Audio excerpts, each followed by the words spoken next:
Hey everybody, this is Tracy here with another edition of A View from Tracy's Point, and we are here with an update to the Tim Norman case.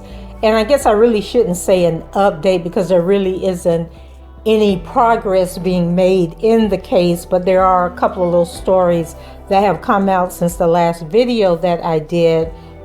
And for those of you who are not familiar with the case, Tim Norman, whose birth name is James Timothy Norman, is the son of Robbie Montgomery, who is the owner and creator of Sweetie Pie's restaurant. And they also had a TV show on the OWN network called Welcome to Sweetie Pies that ran for several years. And so the show came to an end following the death of Miss Robbie's grandson and Tim's nephew, Andre Montgomery, back in March of 2016. And the show, the seasons on OWN run a little sporadically, like there might be 8 episodes that run from March to April, and then a few more episodes would run at the end of the year. And so it was kind of unclear how these seasons ran together. And so the show actually ended in 2018, but those might have been scenes that were actually filmed in 2017, if that makes any sense. Andre's killed, and they did like a memorial and, a couple of episodes focusing on his death. And you guys can go back and check the other videos that I've done, and I'll actually put the links in the top of this video. But in any event, a few weeks ago, Tim was arrested in connection with the murder. They say that he did it for insurance money, and he involved a woman from Mississippi, where he had recently opened a new restaurant, but it turns out that that restaurant has closed. So just a whole bunch of craziness going on. And then Tim actually was assigned a public defender. He had his arraignment, and in that arraignment, the judge ordered for him to be sent back to St. Louis. I'm not sure if he has been transported back there yet or not. That remains to be seen. A spokesman from the police department sent a reminder that they're still looking for suspects and witnesses in the case. And so federal authorities allege that Norman obtained several life insurance policies on Montgomery, his nephew, in November 2014. Norman was the sole beneficiary of the policies, according to several news articles, and those policies include a life insurance policy for $250,000 through Americo Insurance Company, as well as 2 different policies through Forrester's Insurance for $200,000 and $250,000, according to the complaint. So this seems like a little different information here, because I thought in my last video when I talked about this, it was like a double indemnity and he would get additional money. But now it looks like there were 2 separate policies. So one policy was for $250,000, and then the other policy, which I think the double indemnity type thing comes into play, was with a different insurance company. So in 2015, he attempted to obtain a replacement policy through Forrester's Insurance, but was denied, according to the complaint. So the applications of all these policies contain numerous false statements regarding Montgomery's income, occupation, and family history.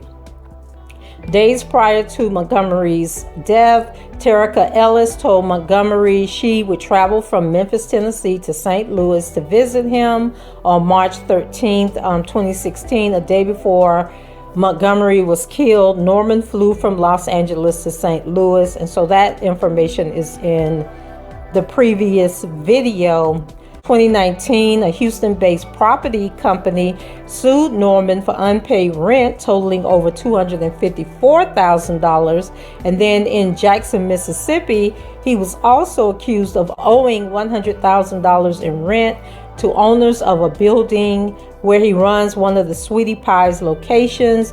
And Norman said at the time he hadn't paid the rent due to issues with the building. And so with this Jackson, Mississippi restaurant, Miss Robbie was actually a part of that. She actually helped him open that.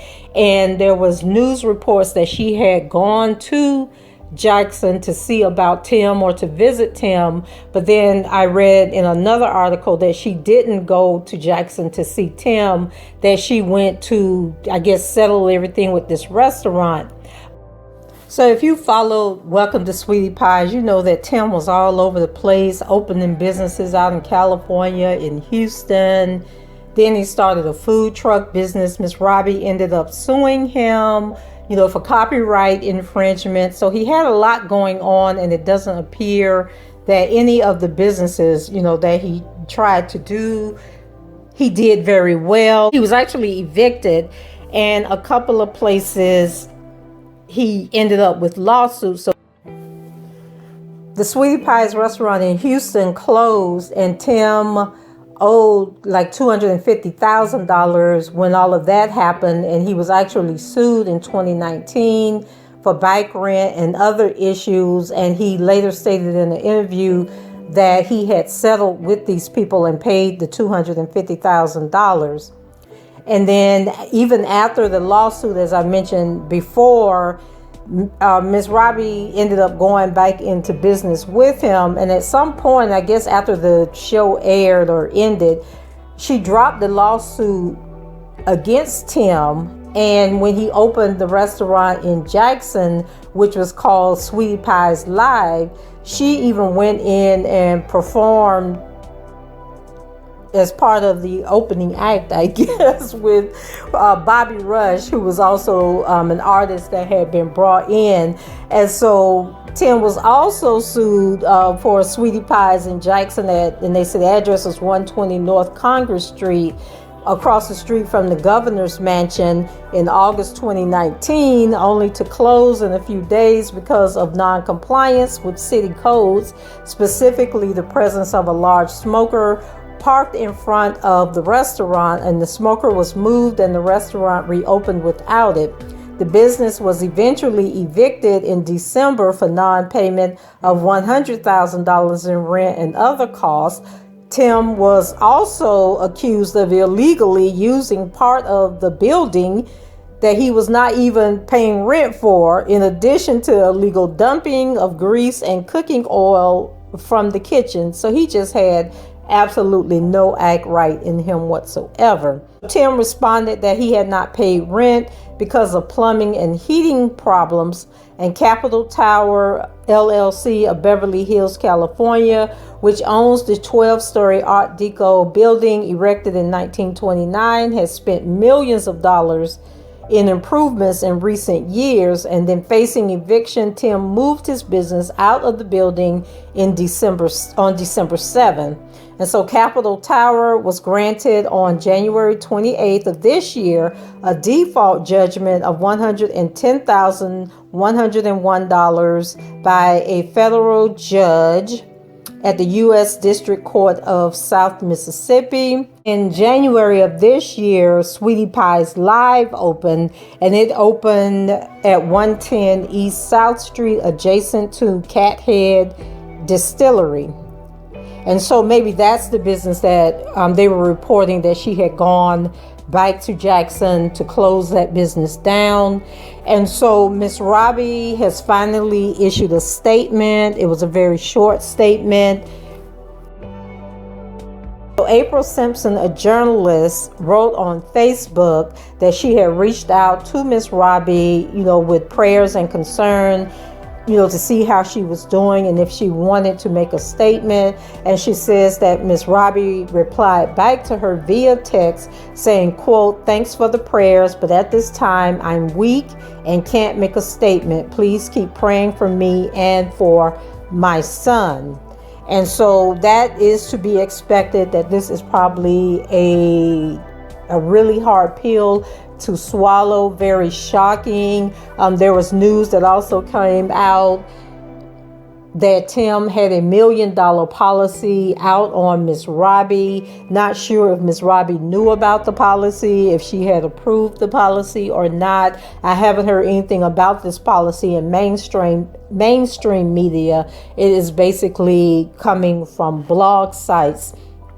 And then the last thing I wanted to talk about was Miss Jennifer Williams. You guys know I had said on a previous video that Jennifer was feeling vindicated, that, people finally understand that, she was telling the truth about Tim and everything that was going on. And so Jennifer was interviewed by Carlos King. And, Carlos is a popular producer who worked on shows like Real Housewives of Atlanta. I think he may have worked on some of the Love and Hip Hop shows. He interviewed Jennifer, and so Jennifer had a lot to say. She said, honestly, I wasn't surprised because I knew he was crazy as hell. I think I was a little like, damn, your own family. But when I went to get that restraining order against him, the dude was crazy, and everybody was like, oh, she's being extra. She needs a storyline, blah, blah, blah. That's not something you want to have a storyline about. To me, I was just like, whatever. But I had seen and experienced his rage, his temper, which was one of the reasons why I left him. So when he was stalking me and moved across the street from me, and I hadn't seen this man in months, I was petrified. I was really scared. I knew he was in possession of guns. He's a convicted felon. You're not even supposed to have that. So I was nervous, and I knew how crazy he was. Lord, I didn't even know Tim had done moved into a house or an apartment across the street from Jennifer. Like, he was crazy. And so she went on to say, we had an incident at Pink Taco where he went absolutely apeshit crazy. He flipped over tables because this guy was looking at me.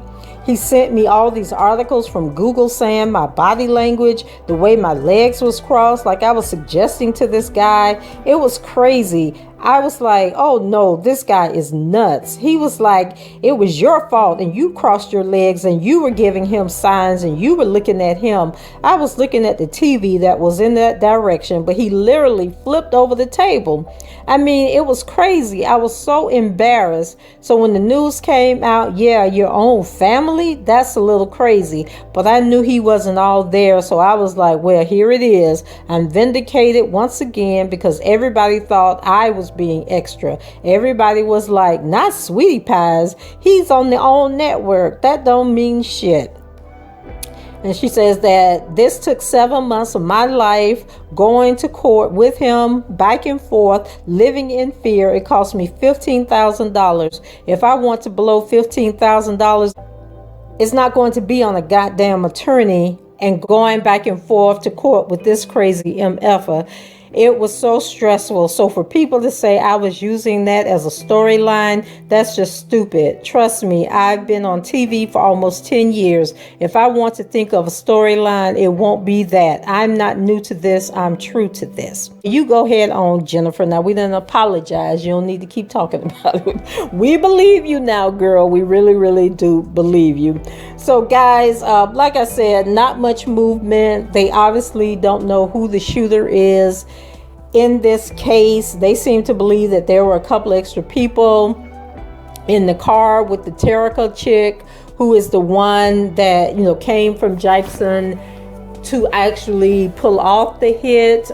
Maybe they do know, but they're just trying to put these stories out to see if somebody will come forward and confess. But I'm going to say that they need to start making some arrests, because whoever did it is sitting back saying, if you don't call my name and don't come knock on my door, then damn it, I ain't do it. And I would like to think that whoever did it isn't sitting around waiting for the police to come and knock on their door, that they have probably already tried to make a move. And then a lot of people were saying that the Terica chick was going to start singing like a bird and she was going to turn on Tim, but evidently that has not happened yet either, because then they wouldn't be putting out this call for people, you know, who may have more information or for more witnesses to come forward. So that's it for me. Leave your comments below, rate the video, and subscribe to the channel if you haven't done so already. And until the next time, I shall talk to you guys later. Bye-bye.